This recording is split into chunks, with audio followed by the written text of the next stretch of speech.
जी अस्सलाम वालेकुम रहमतुल्लाहि व बरकातुहू। एक ख़ातून थी जिसका नाम था तैयबा गुल। एक चेयरमैन नायब हुआ करते थे जिनका नाम था जस्टिस जावेद इकबाल।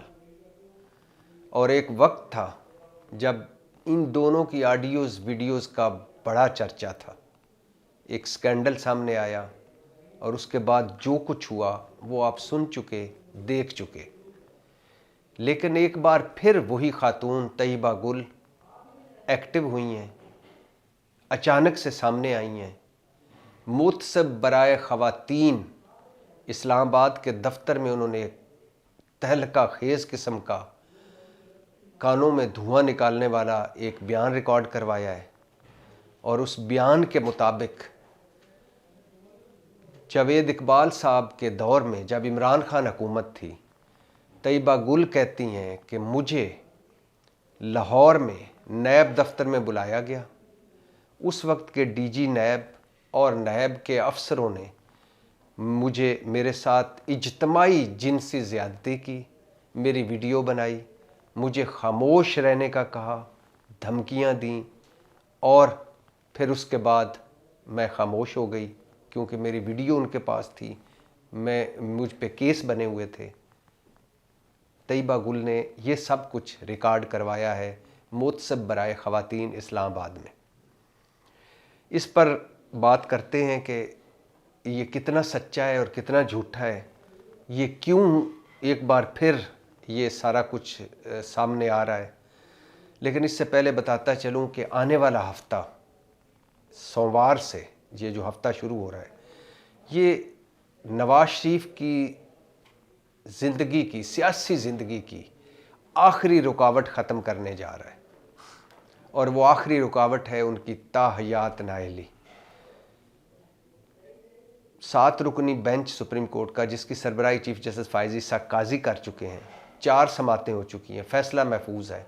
और ये फ़ैसला सोमवार को, उससे पहले भी आ सकता है, लेकिन सोमवार मंगल को तो हर सूरत आएगा।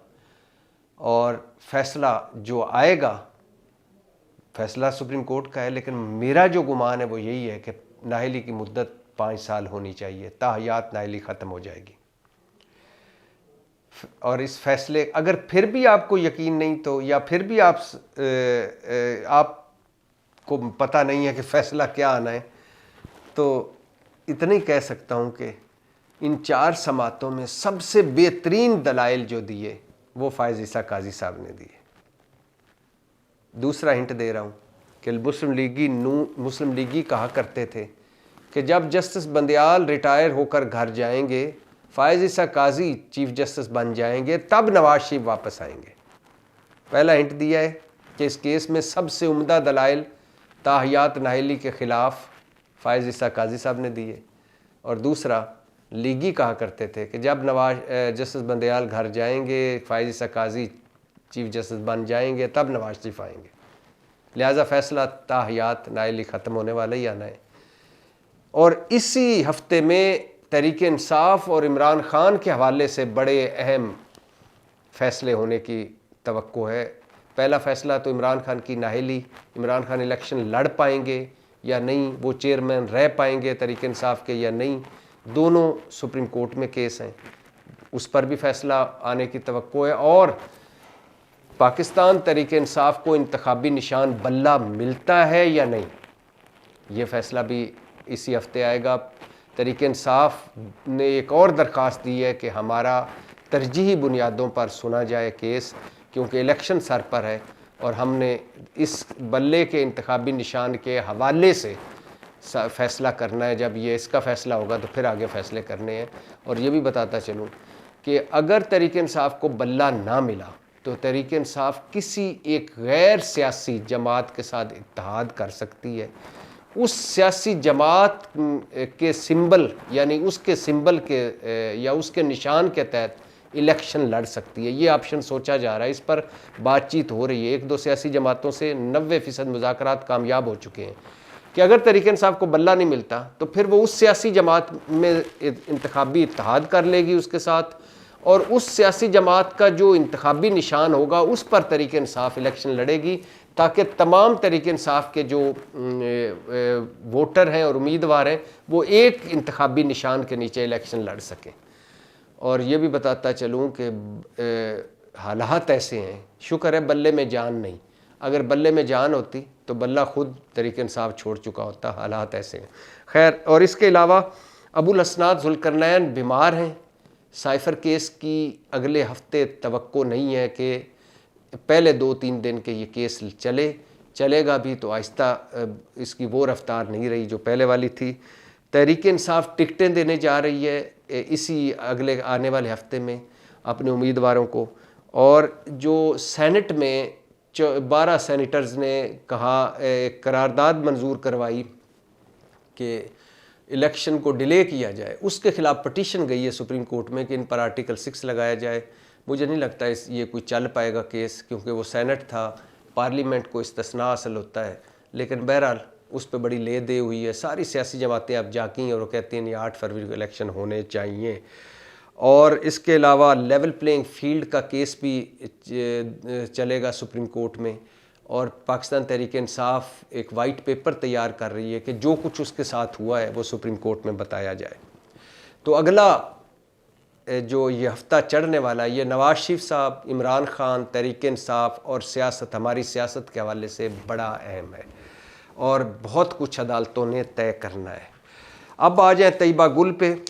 तैयबा गुल साहबा ने अब आकर कोई 1.5 साल बाद दोबारा वो उस मैदान में आई और उन्होंने कहा है कि मेरे ख़िलाफ़, मुझे चेयरमैन, जब नैब जावेद इकबाल थे तो नैब ऑफिस लाहौर में मुझसे इज्तिमाई ज़्यादती हुई, जिनसी ज़्यादती हुई। तैयबा गुल साहबा का कोई ट्रैक रिकॉर्ड अच्छा नहीं है। और तैयबा गुल जो चेयरमैन नैब से मिलने से पहले इनके और इनके खामद पर 13 के करीब FIR'ें थी। यानी ये चेयरमैन नैब तो 2017 में आया, जावेद इकबाल 2017 में चेयरमैन नैब लगे, लेकिन ये उससे पहले इस तैयबा गुल और उसके खामद फारूक, उसका नाम है, उस पर कोई 13 के करीब FIR'ें थी, कब्ज़े की, फ्रॉड की और 2 नंबरी की, धोखेदही की। और इसके अलावा फिर टोटल इन पर 25 FIR'ें हैं। और ख़ातून और इनके खामद दोनों का ट्रैक रिकॉर्ड ठीक नहीं है। और साबका चेयरमैन नैब के साथ जो ऑडियोज़ वीडियोज़ आई जिसमें दोनों प्यार मोहब्बत करते हुए, प्यार मोहब्बत की बातें करते हुए एक दूसरे के साथ पाए गए मुबैना तौर पर, उसमें भी ये नहीं लग रहा कि कोई तैयबा गुल कोई मजबूरी के तहत सारा कुछ कर रही है। वो भी आप, अगर आप मौजूद हों या आप देख सकते हैं सोशल मीडिया पे या रिकॉर्ड में पड़ी होंगी। और फिर एक इनके हवाले से है, इन्होंने कहा है कि मुझे 45 दिन, 2 इन्होंने इल्ज़ाम लगाए बाद में कि एक तो जो मेरी ऑडियोज़ वीडियोज़ थी वो तहरीक इंसाफ वालों के हत्थे चढ़ी और फिर उन्होंने चेयरमैन नैब को इस पर ब्लैकमेल करके लीगियों के ख़िलाफ़, PDM के ख़िलाफ़ मुकदमे बनवाए। और दूसरा, मुझे 45 दिन वज़ीर आज़म हाउस में रखा गया जब इमरान खान वज़ीर आज़म थे। ये बहुत बड़ा इल्ज़ाम था। जावेद चौधरी हमारे सीनियर दोस्त हैं, उन्होंने इंटरव्यू किया, एक्सप्रेस पर ये इंटरव्यू पढ़ा भी, आप भी देख सकते हैं। जावेद चौधरी साहब ने इनसे पूछा कि किस तारीख से किस तारीख तक आपको वज़ीर आज़म हाउस में रखा गया। ये बोली मुझे याद नहीं।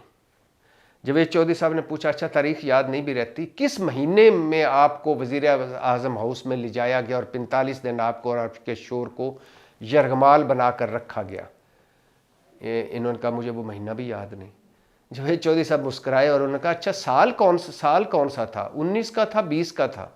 तो कहती हैं वो भी याद नहीं। फिर जावेद चौधरी साहब को कहना पड़ गया कि बीबी, बंदे की ज़िंदगी में ये एक बहुत बड़ा, कोई भी चीज़ हो, इवेंट हो, कोई सानिया हो, कोई खुशी का, कोई गम का, तो उसका चलो तारीख भूल जाए, महीना और साल तो याद रहता है। और आपकी ज़िंदगी का तो ये तो बहुत बड़ा एक बहुत बड़ा इशू था, मामला था। और ये कि आपके और आपके खामद को तहरीक इंसाफ की हुकूमत ने 45 दिन वज़ीर आज़म हाउस में रखा और आपको ना तारीख याद है, ना महीना याद है, ना साल याद है। तो इस तरह की ये खातून है। कोई इस केस में मुझे खातून की मजलूमियत से ज़्यादा जो इस केस के मर्द हैं वो ज़्यादा मजलूम लगते हैं। लेकिन फिर भी इस इल्ज़ाम की भी तहकीकात होनी चाहिए। और पिछले इल्ज़ाम जो चेयरमैन नैब के हवाले से तैयबा गुल ने लगाए और तहरीक इंसाफ पर लगाए, उसकी भी तहकीकात होनी चाहिए। लेकिन मुझे लगता है, जो आखिरी बात कि मैंने बताया कि अब क्यों एक्टिव हुई है, मुझे लगता है इसके पीछे कोई है, और इस तैयबा गुल के ज़रिए अब बहुत सारे लोगों को कंट्रोल किया जाएगा, या उन पर मुकदमे बनाए जाएंगे, या उन्हें उनके तफ्तीशों में, केसों में, पर्चों में उलझाया जाएगा। वो कौन कौन से लोग हो सकते हैं, ये अभी आगे देख लीजिएगा। इस बयान के बाद जिन जिन के खिलाफ घेरा तंग हुआ, फिर बात मज़ीद खुलेगी कि ये असल कहानी क्या है, कि 1.5-2 साल बाद अचानक तैयबा गुल को कैसे याद आ गया कि मुझसे तो इज्तिमाई ज़्यादती भी हो चुकी है। पाकिस्तान जिंदाबाद।